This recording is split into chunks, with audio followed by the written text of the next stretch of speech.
Good morning students. आज से हम शुरू कर रहे हैं आरबीएससी यानी राजस्थान बोर्ड क्लास 12th के लिए विषय व्यवसाय अध्ययन की क्लासेस, जिसे व्यवसाय प्रबंध भी कहा जाता है। यह आपके सामने व्यवसाय अध्ययन की बुक है जो कि हिंदी मीडियम की है। आइए हम सबसे पहले इसकी मार्किंग देखते हैं।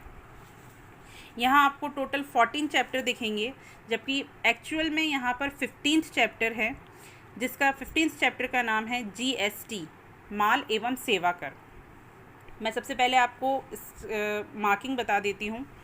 फर्स्ट, सेकंड, थर्ड में से 16 मार्क के क्वेश्चन बनते हैं। फोर्थ, फिफ्थ में से 8 मार्क के क्वेश्चन बनते हैं। सिक्स, सेवन्थ, 8 में से 8 मार्क के क्वेश्चन बनते हैं। नाइन्थ, 10th ये थोड़े से बड़े चैप्टर है और बहुत इंपॉर्टेंट है, इसमें से 16 मार्क के क्वेश्चन बनते हैं। 11th, 12th में से 8 मार्क के क्वेश्चन बनते हैं। 13 एक ऐसा अकेला चैप्टर है जिसमें से 8 मार्क के क्वेश्चन बनते हैं। 14 एक ऐसा अकेला चैप्टर है जिसमें से 8 मार्क के क्वेश्चन बनते हैं। 15 एक ऐसा अकेला चैप्टर है जिसमें से 8 मार्क के क्वेश्चन बनते हैं। टोटल हो गए 80 मार्क। आज हम फर्स्ट चैप्टर शुरू करेंगे, प्रबंध। जैसा कि हम सब जानते हैं, व्यवसाय प्रबंध कि व्यवसाय हम क्यों कर रहे हैं, कुछ व्यवसाय शुरू करने के हमारे कुछ उद्देश्य हैं। उन उद्देश्यों की प्राप्ति के लिए जो भी हम कार्य करते हैं वो प्रबंध की श्रेणी में आते हैं। प्रबंध को एक बहुत सामान्य और सिंपल लैंग्वेज में समझाऊं तो जब हम किसी होटल में जाते हैं, मैं एक छोटा सा एग्जांपल देकर समझाती हूँ कि जब हम किसी होटल में जाते हैं तो हमारी आशाएं होती हैं, हमारी एक्सपेक्टेशन होती है कि हमें वहाँ पर एक अच्छा वातावरण मिलेगा, वहाँ की फूड क्वालिटी अच्छी होगी, वहाँ की सर्विसेज अच्छी होंगी और हम पूरी तरह से सेटिस्फाइड होंगे। इन शॉर्ट, फुल एंजॉय करेंगे।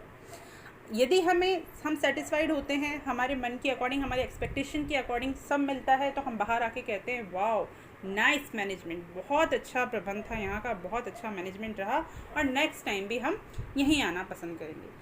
जस्ट इसके ऑपोजिट, यदि हमारी एक्सपेक्टेशन पूरी नहीं होती हैं, हम सेटिस्फाइड नहीं होते हैं, वहाँ की फूड क्वालिटी बेकार है, वहाँ की सर्विसेज बेकार है, तो हम बाहर आके कहते हैं यहाँ का मैनेजमेंट बिल्कुल भी अच्छा नहीं था और हम दोबारा यहाँ आना पसंद नहीं करेंगे। इसी तरीके से व्यवसाय में भी मैनेजमेंट होना ज़रूरी है। यदि किसी व्यवसाय में मैनेजमेंट नहीं है तो वो व्यवसाय बहुत जल्दी बंद हो जाएगा। यदि किसी बिजनेस को बढ़ाना है, सफलता की ऊंचाइयों तक पहुंचाना है, तो मैनेज करना ज़रूरी है। व्यवसाय को कुछ उद्देश्यों की, पूर्व निर्धारित उद्देश्यों की प्राप्ति के लिए हम कहते हैं ना, बिजनेस चलाने की क्रिया ही मैनेजमेंट कहलाती है।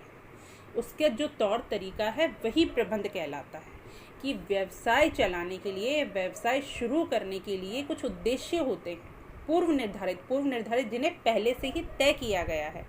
ऐसे निर्धारित उद्देश्यों को प्राप्त करने के लिए, उन गोल्स को अचीव करने के लिए काम क्या करना है, कैसे करना है, कितना करना है, कब करना है और कैसे करना है, ये सारी क्रियाएं प्रबंध में आती हैं।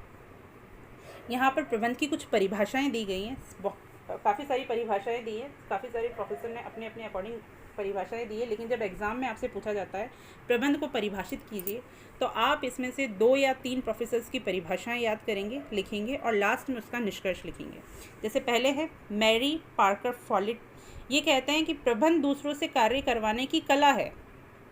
प्रबंध दूसरों से कार्य करवाने की कला है। लॉरेंस एब्ले कहते हैं अन्य व्यक्तियों के प्रयासों से परिणाम प्राप्त करना ही प्रबंध है। ग्लोएक कहते हैं संस्था के उद्देश्यों की प्राप्ति के लिए मानवीय एवं भौतिक साधनों का प्रभावकारी उपयोग ही प्रबंध है। वैज्ञानिक प्रबंध के जन्मदाता एफ.डब्ल्यू. टेलर कहते हैं प्रबंध यह जानने की कला है कि आप क्या करना चाहते हैं और उसके बाद ये तय करना कि वह काम सर्वोत्तम और मितव्ययपूर्ण तरीके से पूरा किया गया है। इसमें एक छोटा सा क्वेश्चन बनता है, वैज्ञानिक प्रबंध के जन्मदाता का नाम बताइए, तो उसका आंसर है एफ.डब्ल्यू. टेलर। इन्हें याद करने के बाद, इन्हें लिखने के बाद हम इसके निष्कर्ष पर पहुंचते हैं। हम लिखेंगे उपरोक्त आधार पर यह कहा जा सकता है कि प्रबंध एक कला एवं विज्ञान है जो अन्य व्यक्तियों से कार्य करवाने, लागतों को कम करने, व्यवसाय चलाने में या उत्पादन में जो लागतें लगती हैं उन्हें कम करने में मानवीय प्रयासों की सहायता से